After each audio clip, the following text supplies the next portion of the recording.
आप सभी को मेरा सप्रेम नमस्ते।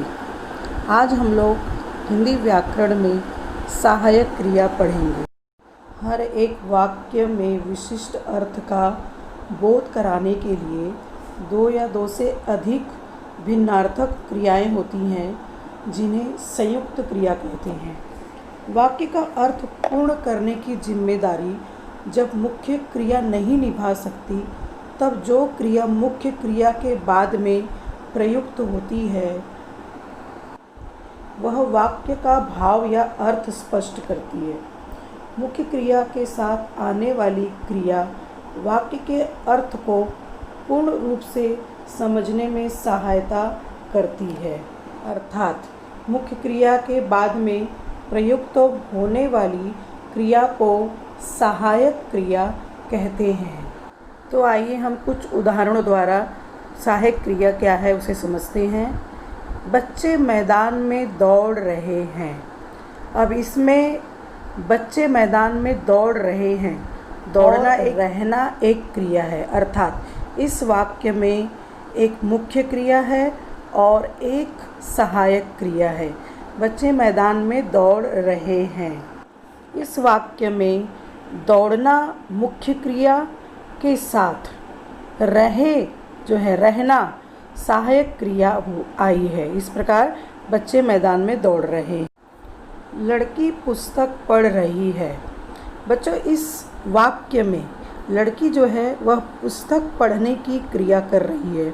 अर्थात इस वाक्य में आपको दो क्रिया नज़र आएगी, एक है पढ़ना और एक है रहना। अर्थात पढ़ना मुख्य क्रिया होगी और रहना सहायक क्रिया होगी। अर्थात यहाँ पर पढ़ना की सहायता जो है रहना सहायक क्रिया कर रही है। आकाश में पक्षी उड़ रहा है। अर्थात इस वाक्य में भी दो क्रिया आपको दिख रही है।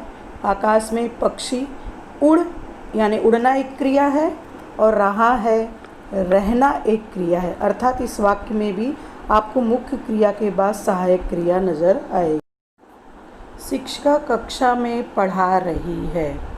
इस वाक्य में भी बच्चों आपको एक मुख्य क्रिया नज़र आ रही है और एक सहायक क्रिया नज़र आ रही है। सपेरा बीन बजा रहा है। इस वाक्य में सपेरा बीन बजा रहा है। बजाना एक मुख्य क्रिया है और रहना एक सहायक क्रिया है। जादूगर जादू का खेल दिखा रहा है। पशु घास चर रहे हैं। लड़के फुटबॉल खेल रहे हैं। इस प्रकार इन उदाहरणों में हमने देखा कि किस प्रकार मुख्य क्रिया के अंत में ही सहायक क्रिया आकर वाक्य को सार्थक बनाती है। शिकारी ने हिरन को मार गिराया। मार प्लस गिराया, मारना मुख्य क्रिया और गिराना आपको बच्चों सहायक क्रिया के रूप में यहाँ पे शब्द नज़र आएगा। छात्र परीक्षा देने गए हैं। देना मुख्य क्रिया है और जाना जो है सहायक क्रिया है। सहायक क्रिया का स्थान मुख्य क्रिया के बाद में होता है। अर्थात सहायक क्रिया हमेशा मुख्य क्रिया के बाद में ही आता है। वाक्य में सहायक क्रिया का प्रयोग किसी भी काल में हो सकता है। सहायक क्रिया के पहले मुख्य क्रिया का होना अत्यंत अनिवार्य है, तभी हम सहायक क्रिया को समझ सकते हैं। डालना एक सहायक क्रिया है। शेर ने हिरन को मार डाला। चाहना, राम घर के अंदर आना चाहता है। भूलना, मैं दरवाज़ा बंद करना भूल गई।